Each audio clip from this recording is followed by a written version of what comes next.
Primeiro volume da obra: O poder do magnético. Faraó foi considerado um dos deuses do seu tempo.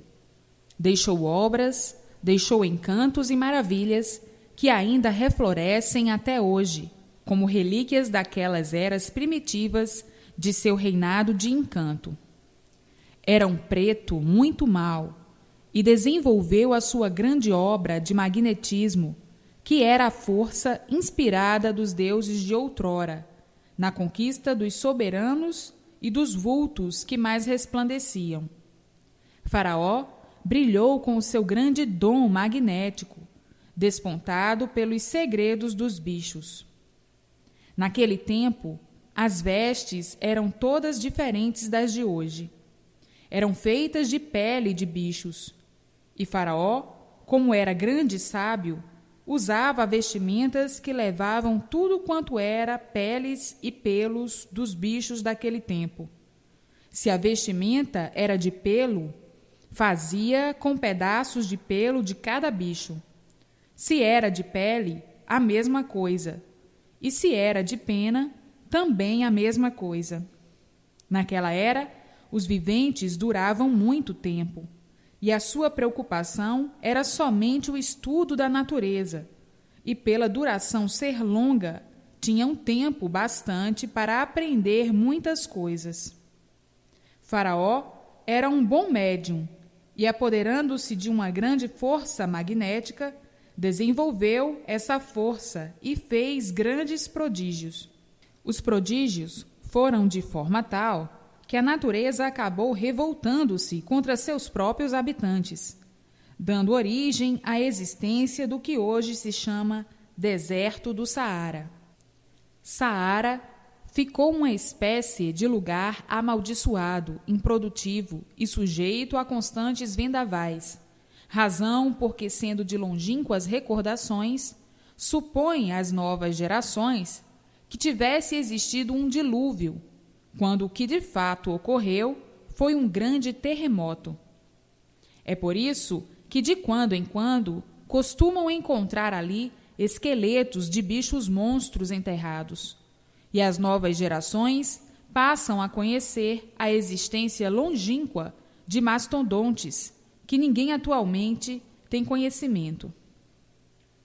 Por tudo isso ter acontecido, é que costumam dizer erroneamente que o mundo já se acabou em água. É que noutros tempos não havia condução, não se cogitava de andarem descobrindo terras, para que tivessem contatos com outras nações e outros lugares. Viviam todos isolados, viviam todos de per si. Os países vizinhos ficavam bem retirados, longe uns dos outros, e assim ninguém sabia de outras existências. E foi por isso que surgiu a suposição do fim do mundo por meio do dilúvio. Quando os países começaram a ficar adiantados, a se locomoverem, é que vieram descobrir o deserto de Saara, que tinha sido, em eras remotas, uma grande cidade. Então, esse primitivo faraó, sendo de uma grande força magnética, tudo fazia da noite para o dia, e por o povo acompanhar o mesmo símbolo de magnetismo, é que era povo mau e endiabrado, fazendo coisas impossíveis e absurdas de tanta maldade entre eles. E para que tudo isso não se propagasse entre outros povos, com o tempo, a própria natureza revoltou-se contra os seus habitantes. Apareceram mais tarde diversos faraós nas mesmas condições, com as mesmas influências do encanto, existindo até hoje as suas cavernas encantadas, aonde reinam os malefícios para qualquer criatura que se atrever a entrar nessas cavernas, aonde eles foram sepultados.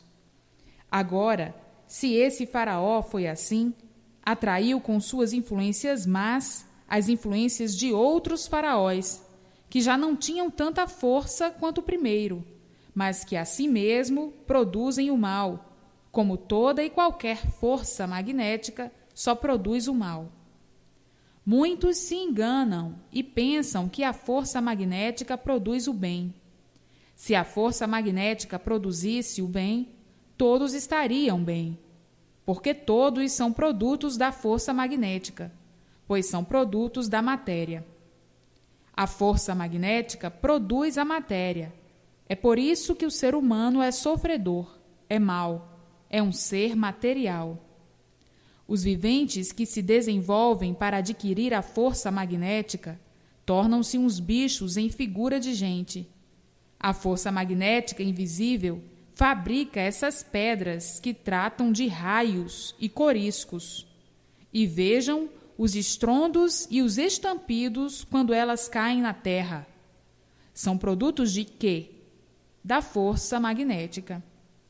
Se os viventes não fossem feitos pela força magnética, seriam eternos, mas por serem produtos dessa força magnética, é que assim tudo está, aparentando tudo serem e verdadeiramente nada serem.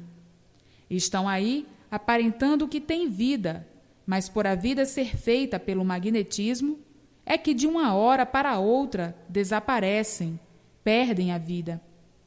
É por isso que o estudo do magnetismo é um estudo misterioso, que ninguém pode alcançar seu fim, por a própria vida ser produto do magnetismo.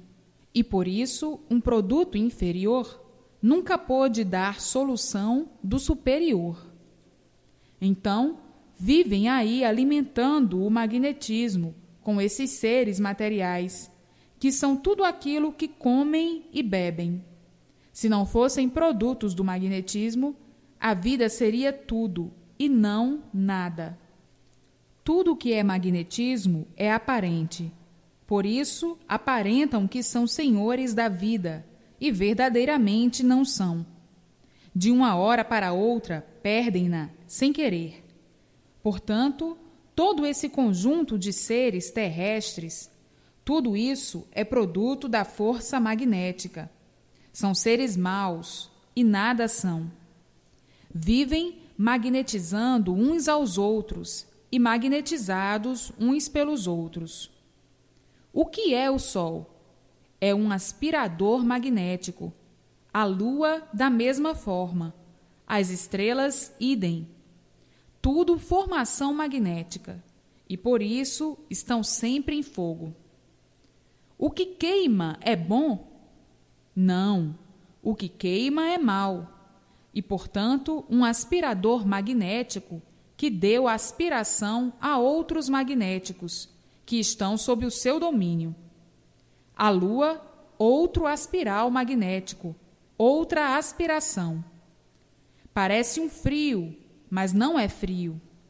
É fogo, queima, chamando-se então carbono magnético superior, que é do Sol. O carbono, sendo de uma formação carbonizada, perde a influência da brasa, do fogo, mas queimando igual a fogo. Perdeu a sua ação vermelha de brasa, de fogo, tornou-se escura, mas embora diferente, com o mesmo queimor. Então, muitos falam em magnetismo e principiam a estudá-lo, mas nunca encontraram o fim. É um estudo sem fim.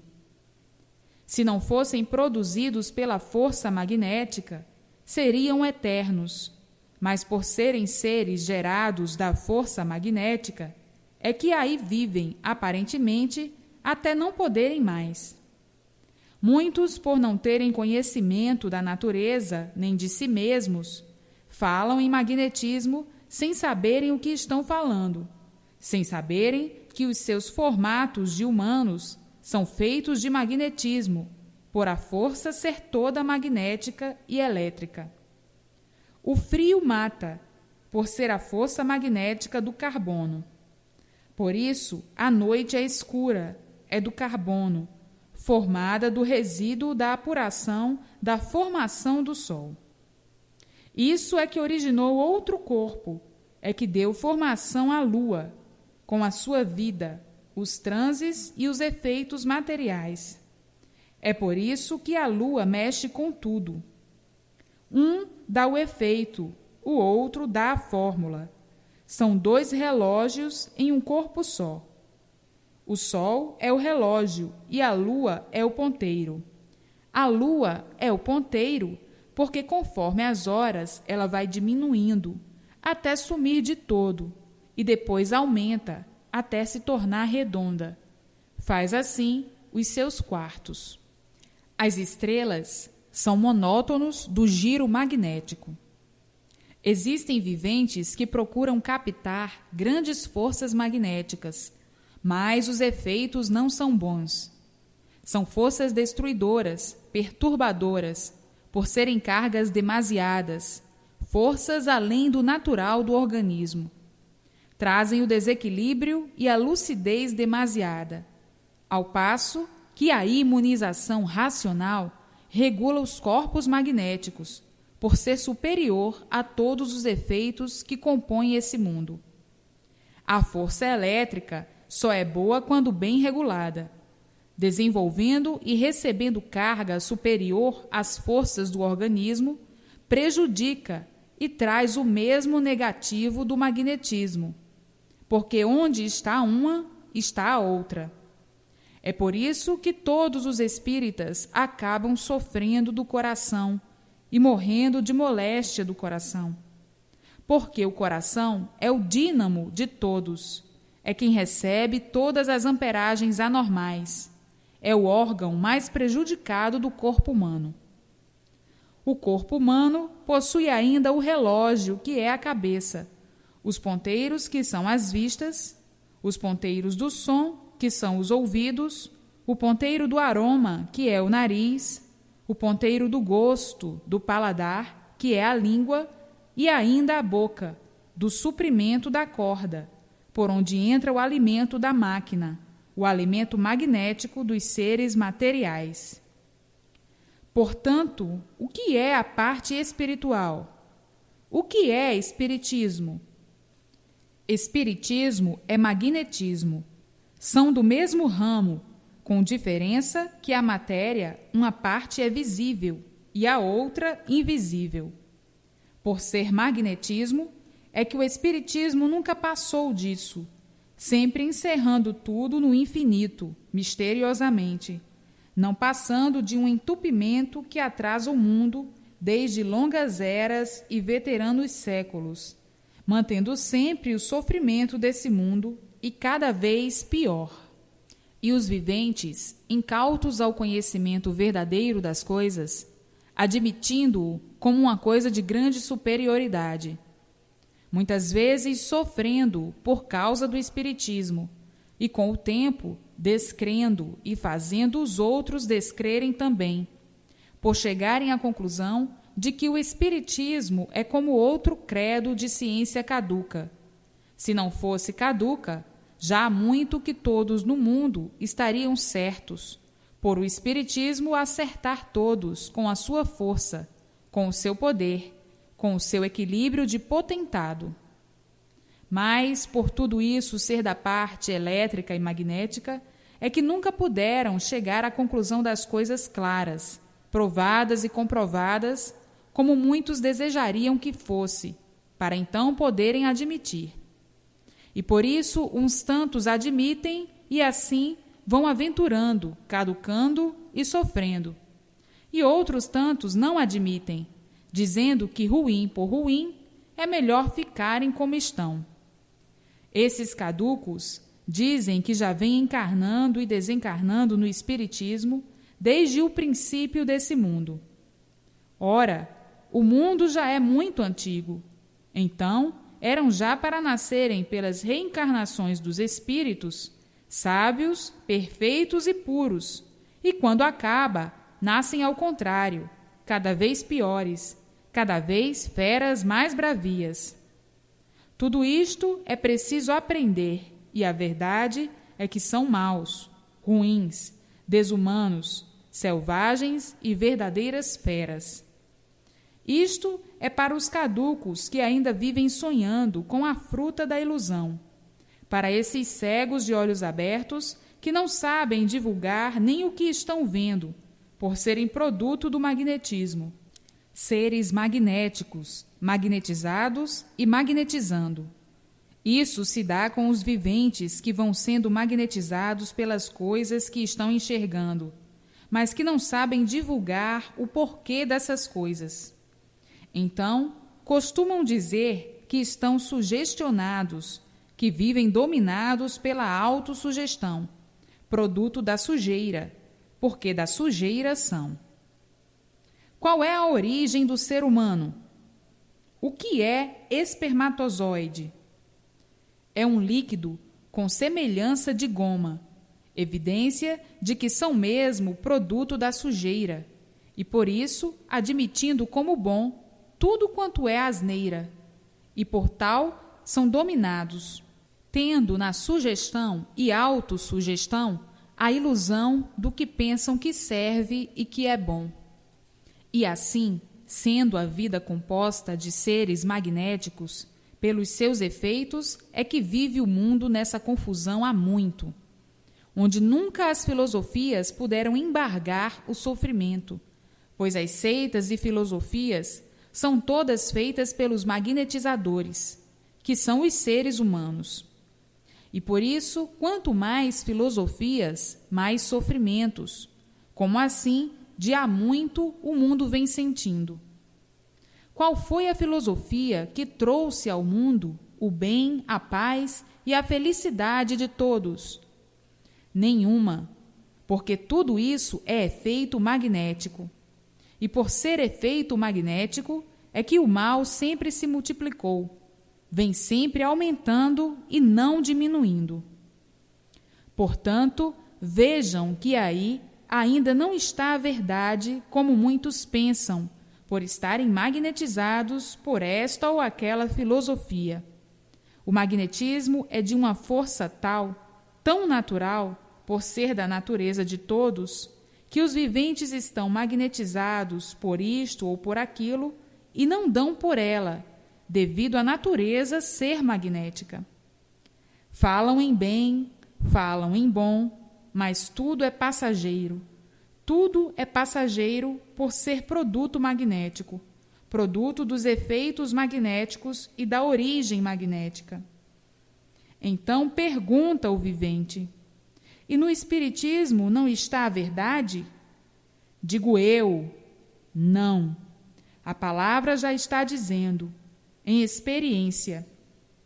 É o que quer dizer Espiritismo, por ser do mesmo conjunto magnético, seres invisíveis da formação elétrica e magnética que compõem o conjunto da formação do mundo, com a diferença de serem seres invisíveis ou corpos invisíveis, como o vento. O vento é um corpo invisível. Sentem-no, mas não o enxergam. É poderoso. E assim, outros gases e outras coisas que existem da mesma ramificação, como a eletricidade, que é um corpo poderosíssimo, mas invisível. Sentem-na, mas não a enxergam. Existe, assim, a parte magnética visível e a parte magnética invisível. Por exemplo, um vento mau é invisível, mas por sua grande carga magnética só produz o mal. A eletricidade é invisível, mas com sua carga muito forte mata o vivente, carboniza-o. Portanto, existem corpos magnéticos visíveis e invisíveis, assim como tem corpos elétricos visíveis e invisíveis. E a luz elétrica é um corpo elétrico visível. Agora, o vivente que não tem instrução de coisa alguma, aceita tudo e não sabe nunca o que diz, vivendo muitos assim, magnetizados pelo Espiritismo, e pensando que no Espiritismo está a verdade das verdades.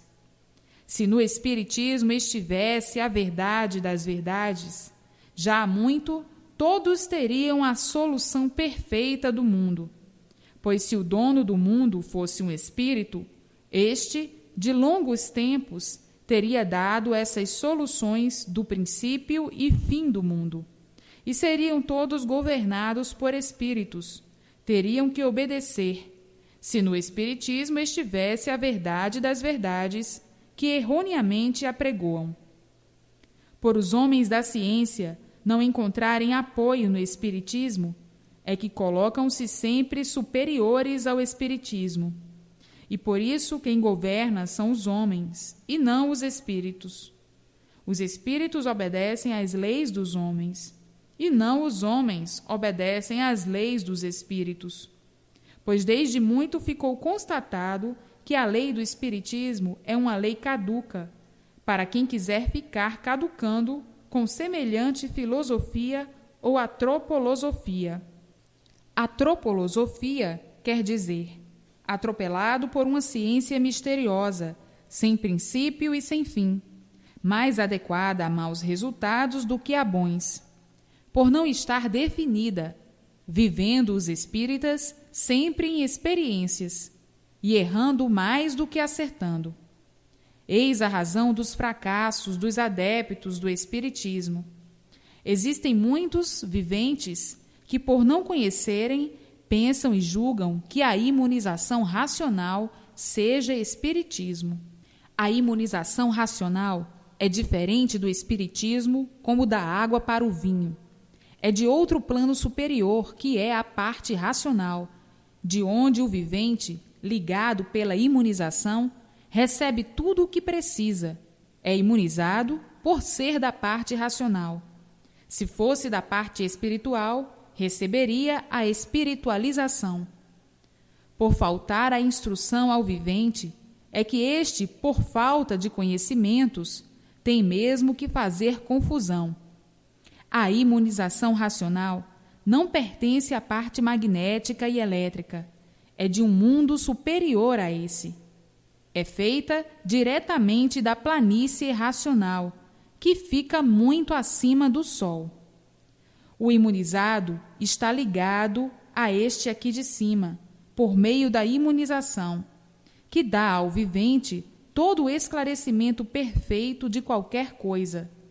Uma vez imunizado, está a par de tudo, sendo, portanto, muito diferente da espiritualização. A espiritualização é aí desse conjunto elétrico e magnético, desse globo, desse mundo. É por isso que a espiritualização é falha e a imunização é perfeita e não falha. Todas estas explicações, de muitos jeitos, são necessárias, pois para muitos uma insignificante explicação é quanto basta para compreenderem tudo, e outros precisam de diversas formas de explicações para chegarem à mesma compreensão. Uns tantos têm instrução suficiente para compreenderem e alcançarem as coisas depressa, com poucas palavras, e outros tantos, sem instrução, precisam de explicação de diversas formas para chegarem à mesma conclusão. E esta escrituração é feita para todos, para os que sabem e para os que não sabem, para os que têm instrução e para os que não têm. Querem saber o que representa a imunização? Representa muitas coisas. Em primeiro lugar, a salvação eterna. Em segundo lugar, o saber completo de todo o seu ser, dos seres, do mundo e assim sucessivamente. Portanto, quem conhece o que é imunização, considera o Espiritismo como uma coisa sem importância. O Espiritismo só tem importância para quem não sabe o que é o Espiritismo.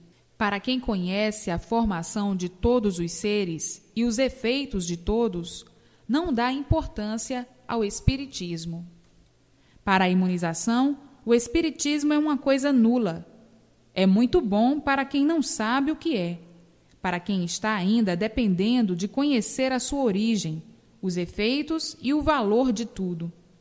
É para verem como no magnetismo está o fator desse mundo e dos seus efeitos.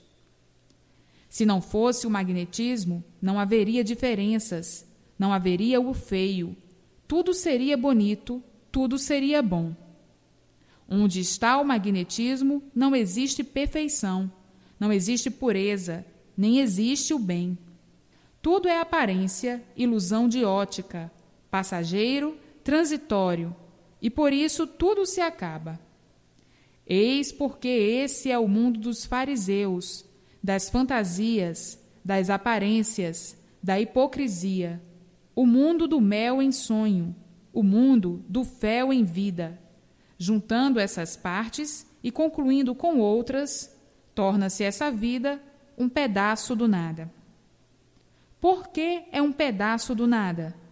Porque o mundo nada é, e nada sendo, os viventes nada mais têm que um pedaço do nada. Tudo brilha aparentemente, mas por a vida nada ser, por o mundo nada ser, vale tudo e não vale nada, ou vale tudo aparentemente. E assim, quando reconhecerem melhor a vida por dentro e por fora, chegarão à conclusão de que o melhor da vida é o desprezo, porque o nada aparentemente tudo é e verdadeiramente nada é. E o que assim é, o desprezo é o melhor de tudo. Quem chega à conclusão do que a vida é e do que o mundo é, olha para tudo com a maior indiferença. E se todos tivessem o verdadeiro conhecimento e reconhecimento destas realidades, não existiriam descontentamentos, brigas, nem guerras, por a tudo darem o desprezo. Por todos viverem ao contrário do que deveriam viver, é que encaram a vida com um valor tal que se aborrecem por tudo, brigam por tudo, visando sempre um panteão de glórias erguido do nada, por considerarem o nada como tudo, sem saberem que esse tudo só tem valor aparente. Então aí, o vivente, ludibriado e magnetizado pelas aparências, deixa-se levar por um abismo adentro, sem saber que as aparências o ludibriam e o depravam. É um nada com aparência de tudo ser, e que verdadeiramente nada é. É por isso que quem não sabe, quem não é orientado, faz disso uma grande confusão, interpretando o nada com um juízo de valor que ele não tem, até que chegue à conclusão que nada adianta nessa vida, porque o nada em nada transforma a vida, e da mesma forma transforma o mundo, e as aparências jamais poderão realçar fulgor. Basta ser aparente para ser algo que está dentro da lei da transformação, do nada para o tudo e do tudo para o nada. E assim, o tudo da vida só tem valor para quem não conhece o que é a vida. Faz um juízo de valor que não existe, para mais tarde, então, refletir melhor na apreciação da transformação para o natural. Portanto, o que mais vale? É o tudo aparente ou é o tudo verdadeiro? É o tudo verdadeiro. Aonde se encontra o tudo verdadeiro? Na imunização racional. Na imunização racional encontram o tudo verdadeiro, e o tudo aparente está no encanto. O tudo verdadeiro é o conhecimento que todos procuram, e não o tudo aparente. O tudo aparente, hoje é uma coisa, amanhã é outra. Portanto, quem tiver conhecimento da imunização racional, só poderá aceitar o tudo verdadeiro. Aquele que conhecer a imunização racional, cujo conhecimento está nesta escrituração, jamais deixará o tudo verdadeiro pelo tudo aparente. Aquele que não tem estes conhecimentos, julgará sempre o certo como errado e o errado como certo. E quando chega a conhecer o verdadeiro certo, naturalmente estranhará e exclamará: finalmente ajustei-me ao meu natural. O nada aparente vale muito para quem não conhece o tudo verdadeiro. Quem tem conhecimento do seu natural, que é o tudo verdadeiro, não dá importância a esse tudo originado do nada, porque o tudo do nada não vale nada. Aparentemente, o tudo do nada realça valor, mas verdadeiramente não tem. Daí costumam dizer: o direito do torto é o torto. Se tortos não fossem, não dependeriam de aprender para acertar, aprendendo sempre errado, e o vivente errando, torcendo o direito definitivamente. É neste ponto que findam todas as ilusões ou morrem. Está aqui explicada a vida daqueles que conhecem tudo somente aparentemente e desconhecem o tudo verdadeiro, por ignorarem a sua origem natural.